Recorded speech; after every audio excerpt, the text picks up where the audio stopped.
India में हर 3 minute में एक इंसान की मौत हो रही है।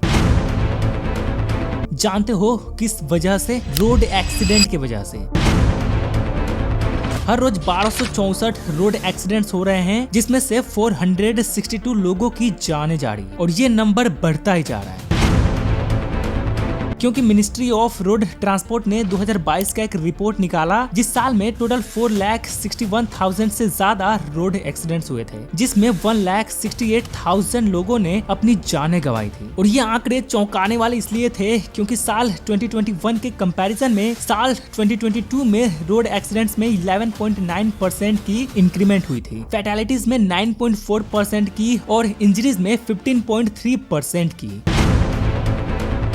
ये आंकड़े सच में दिल दहला देने वाले हैं। पर इंडिया तो ट्रांसपोर्टेशन के मामले में इतनी तेजी से आगे बढ़ रहा है, रोडवेज इंफ्रास्ट्रक्चर इतना तेजी से डेवलप कर रहा है, तो आखिर प्रॉब्लम है कहाँ, जिसकी वजह से इंडिया में एक्सीडेंट्स महंगाई से भी तेज रफ्तार से बढ़ रहा है? तो कहीं ना कहीं प्रॉब्लम्स तो है और वो प्रॉब्लम्स वाकई शॉकिंग है। इसलिए आइए इस वीडियो में डिटेल में जानते हैं कि आखिर इंडिया में इतना रोड एक्सीडेंट्स हो क्यों रहे हैं और इसको रोकने का उपाय क्या है, क्योंकि क्या पता अगला नंबर किसका हो।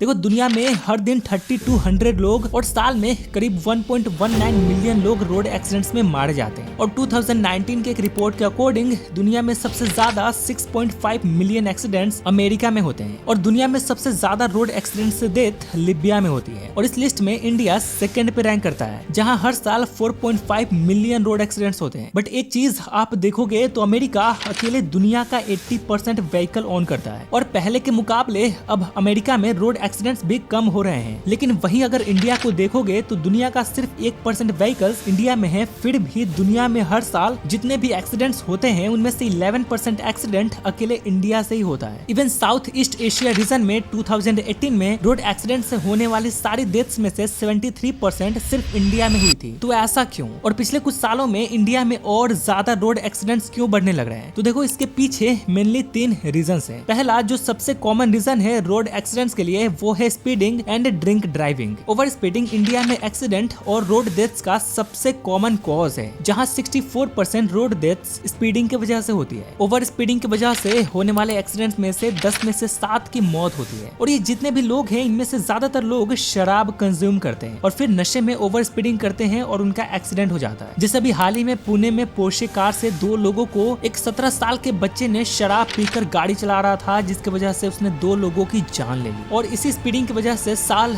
2021 में 1,07,236 लोगों की डेथ हुई थी और साल 2022 में 1,19,904 की। स्पीडिंग के वजह से सबसे ज्यादा डेथ्स राजस्थान में हुई 9,618 डेथ्स, उसके बाद Tamil Nadu 9,224 deaths and then Karnataka 8,714 death. India में current speed limit 4 lane highway पर 80-100 किलोमीटर पर आवर है, लेकिन WHO ने रिकमेंड किया है कि अगर हम स्पीड लिमिट को 55 to 57 किलोमीटर पर आवर तक रिड्यूस कर देंगे तो हम 30 to 37% लोगों की जिंदगी बचा सकते हैं। ये सजेस्ट करता है कि स्पीड लिमिट को कम करने से रोड एक्सीडेंट्स और डेथ्स को सिग्निफिकेंट तरीके से रिड्यूस किया जा सकता है। अगर इंडिया 2014 से 2038 तक के 24 सालों में रोड एक्सीडेंट से होने वाली डेथ्स और इंजरीज को आधा कर दे तो हमारा GDP 7% तक बढ़ सकता है, ऐसा 2018 के वर्ल्ड बैंक रिपोर्ट का कहना है। और पता है ये 7% आपको बहुत कम लग रहा होगा, बट हमारे पूरे देश में हेल्थ पे 2.2% और डिफेंस पे GDP का सिर्फ 2% से भी कम खर्च किया जाता है। तो आप समझ सकते हो कि रोड एक्सीडेंट्स को कम करने से हमारा GDP भी आगे बढ़ेगा। दूसरा जो सबसे कॉमन रीजन है रोड एक्सीडेंट के लिए वो है poor infrastructure and road design. India में रोड इंफ्रास्ट्रक्चर और डिजाइन काफी जगहों पर सब स्टैंडर्ड है, जैसे कि सिर्फ 3% रोड ही नेशनल हाईवेज है और इनमें से भी 75% हाईवे सिर्फ 2 लेन की है। इसके अलावा 40% रोड तो मिट्टी के हैं और 30% गाँव तक ऑल वेदर रोड्स का एक्सेस ही नहीं है। ये सब फैक्टर्स कंट्रीब्यूट करते हैं एक्सीडेंट्स में, स्पेशली जब हैवी ट्रैफिक हो। रोड की मेंटेनेंस भी एक बड़ी प्रॉब्लम है इंडिया में, क्योंकि रोड्स का मेंटेनेंस अंडर फंडेड है और इस वजह से पैथोल्स और क्रैक्स कॉमन है इंडियन रोड्स में, जो एक्सीडेंट्स का कारण बनते हैं। जैसे अभी जो मुंबई में अटल सेतु मार्ग बना था उसका इनॉग्रेशन जनवरी में ही PM मोदी ने किया था, बट 7 महीने में ही 17,840 करोड़ की लागत से बने पुल में दरार आने शुरू हो गए हैं। तो मैं यहाँ यही कहना चाहता हूँ कि जब भी गवर्नमेंट कुछ बनवाती है तो डंका तो आंखों पिटती है, बट ग्राउंड रियलिटी कुछ और ही होता है। अभी भी कई मेन सिटीज में रातों में इनसफिशिएंट लाइटिंग की वजह से विजिबिलिटी कम हो जाती है, जिससे एक्सीडेंट्स होने के चांसेस बढ़ जाते हैं। और ये चीज खुद पुलिस के एक रिपोर्ट का भी कहना है। नाइट में जितने भी एक्सीडेंट्स होते हैं उसमें से ज्यादातर एक्सीडेंट्स इसलिए होते हैं क्योंकि ड्राइवर सही से देख नहीं पाते हैं, बिकॉज वहाँ विजिबिलिटी कम होती है। साथ ही पेडेस्ट्रियन फैसिलिटीज की कमी भी एक बड़ा इशू है। फुटपाथ्स या तो होते ही नहीं या फिर they are not properly maintained, जिससे लोग रोड पे चलने को मजबूर होते हैं, जो उनके लिए भी रिस्की है और ड्राइवर्स के लिए भी। एग्जाम्पल के तौर पे चेन्नई में वल्नरेबिलिटी स्कोर बहुत कम है, यानी पैदल चलने वाले लोगों के लिए फैसिलिटीज ही नहीं है। तो अब बताओ जो लोग पैदल जाएंगे वो कहाँ जाएंगे? ऑब्वियस सी बात है, उनको रोड पे ही चलना पड़ेगा। इवन मैं दिल्ली की आपको ग्राउंड रियलिटी बताऊं तो यहाँ पे फुटपाथ तो है, बट रियलिटी ये है कि उस फुटपाथ पे या तो फल वाले रेडी लगा कर रखे हैं, या जिनके पास रहने के लिए जगह नहीं है उन्होंने कब्जा कर रखा है। मेरी नहीं तो ये इंडियन एक्सप्रेस का रिपोर्ट ही देख लो, दिल्ली में सिर्फ 25% फुटपाथ ही यूज करने के लायक है। तो इस वजह से लोग मजबूर हो जाते हैं रोड पे चलने के लिए, जिसका अंजाम ये होता है कि रोड एक्सीडेंट में बेवजह मारे जाते हैं। थर्ड और लास्ट जो सबसे कॉमन रीजन है रोड एक्सीडेंट्स के लिए, वो है ट्रैफिक रूल्स और एक्सट्रीम वेदर कंडीशंस। देखो एक बात आप मानो या ना मानो, पर इंडिया में लोग सीट बेल्ट और हेलमेट ट्रैफिक पुलिस के डर से लगाते हैं, ना कि खुद की सेफ्टी की वजह से। एंड सीट बेल्ट और हेलमेट्स का इस्तेमाल ना करना भी एक्सीडेंट्स में डेथ का हाई चांसेस को इंडिकेट करता है। जैसे सिर्फ 2022 में ही 16,715 लोगों की जान सीट बेल्ट ना पहनने की वजह से गई थी और 50,000 लोग हेलमेट्स ना पहनने की वजह से मारे गए थे। एंड इन सब में गलती किसकी है? ऑफ कोर्स हमारी। एंड इन सब के अलावा वेदर भी बड़ी प्रॉब्लम है रोड एक्सीडेंट के केस में। जैसे 2021 में फॉग की वजह से 13,372 लोगों की डेथ हुई थी और 25,360 लोग इंजर्ड हुए थे। तो ये तो सारी रोड एक्सीडेंट्स होने की प्रॉब्लम थी, लेकिन इनका सॉल्यूशन क्या है? तो पहला स्टेप है बेहतर रोड डिजाइन और इंफ्रास्ट्रक्चर। सरकार को जरूरत है कि सड़कों को सुधारे, उनको प्रॉपर साइनेज और स्पीड ब्रेकर्स के साथ इक्विप करे। लोकल अथॉरिटीज भी इंश्योर करे कि रोड मेंटेनेंस टाइमली हो। दूसरी जो स्टेप है वो है हम सबकी जिम्मेदारी कि सिर्फ पुलिस या सीसीटीवी कैमरा के डर से हेलमेट या सीट बेल्ट ना लगाए, बल्कि ये हमारे सेफ्टी के लिए है। इसलिए अपने और अपने परिवार की सुरक्षा के लिए हमेशा हेलमेट और सीट बेल्ट जरूर लगाए। ट्रैफिक रूल्स को पालन करें। जब हम सिग्नल तोड़ते हैं या ओवर स्पीडिंग करते हैं तो हम अपने और दूसरों की जान को खतरे में डालते हैं। और जितना हो सके पब्लिक ट्रांसपोर्ट का यूज करें, इससे रोड्स पे व्हीकल्स कम होंगी और एक्सीडेंट्स के चांसेस भी कम हो जाएंगे। एंड ऑल्सो सबसे जरूरी बात यह है कि हम सब रिस्पॉन्सिबल ड्राइवर बने, क्योंकि 2018 में 26 रोड एक्सीडेंट्स में इन्वॉल्व ड्राइवर्स के पास वैलिड लाइसेंस ही नहीं था, या फिर वो लर्नर लाइसेंस के साथ ड्राइविंग कर रहे थे। और एक शॉकिंग बात पता है क्या है? जरूरी नहीं है कि जिसके पास लाइसेंस है उसकी ड्राइविंग स्किल अच्छी हो। मैं ऐसा क्यों कह रहा हूँ अब भी आप समझ जाओगे। इसको ऐसे समझो, अगर हम ड्राइवर से 3 सेकंड रूल, मतलब जो सेफ स्पीड और 2 व्हीकल्स के बीच डिस्टेंस इंश्योर करता है, उसके बारे में या उनके व्हीकल के ब्लाइंड स्पॉट के बारे में पूछे तो इंडिया में 99% लोग नहीं जानते होंगे, क्योंकि उन्होंने कोई फॉर्मल ट्रेनिंग ही नहीं ली है। इसका मतलब है कि हमारे रोड्स को सेफ बनाने के लिए हमें सिर्फ लॉज और रूल्स नहीं, बल्कि ड्राइवर्स को प्रॉपर ट्रेनिंग और एजुकेशन देना भी जरूरी है। इंजीनियरिंग और इमरजेंसी रिस्पॉन्स सिस्टम्स को भी इम्प्रूव करना होगा ताकि एक्सीडेंट्स को इफेक्टिवली हैंडल किया जा सके। इस केस में एक एग्जांपल आपको तमिलनाडु का देना चाहूंगा, जिसने accident data management system implement किया है। इस सिस्टम के थ्रू पुलिस और ट्रांसपोर्ट डिपार्टमेंट्स ने मिलकर रोड एक्सीडेंट्स के डेटा को एनालाइज किया और हाई रिस्क एरियाज को आइडेंटिफाई किया। फिर इन एरियाज में रोड सेफ्टी मेजर्स जैसे कि better street lighting, road markings और पेडेस्ट्रियन क्रॉसिंग को इम्प्रूव किया गया। इसके अलावा इमरजेंसी मेडिकल केयर सर्विसेज को भी स्ट्रेंथन किया गया ताकि एक्सीडेंट विक्टिम्स को तुरंत मेडिकल हेल्प मिल सके। इन सभी एफर्ट्स की वजह से तमिलनाडु में रोड एक्सीडेंट्स में सिग्निफिकेंट डिक्रीज देखा गया। यहाँ पे एक चीज और कि सरकार को चाहिए कि वो ट्रैफिक रूल्स को स्ट्रिक्टली इन्फोर्स करवाए। Over speeding, wrong side driving और सिग्नल जंपिंग जैसे ऑफेंसेस पर हैवी फाइन्स और पेनाल्टीज का लॉ पास करवाए, और सिर्फ लॉ ही नहीं बल्कि उसको ग्राउंड लेवल पे फॉलो करवाए ताकि कोई गलती से भी ये गलती ना करे। बट याद रखना, रोड सेफ्टी सिर्फ सरकार की जिम्मेदारी नहीं बल्कि हम सबकी जिम्मेदारी है। अगर हम सब मिलकर थोड़ा थोड़ा एफर्ट डालें तो हम जरूर रोड एक्सीडेंट्स को कम कर सकते हैं।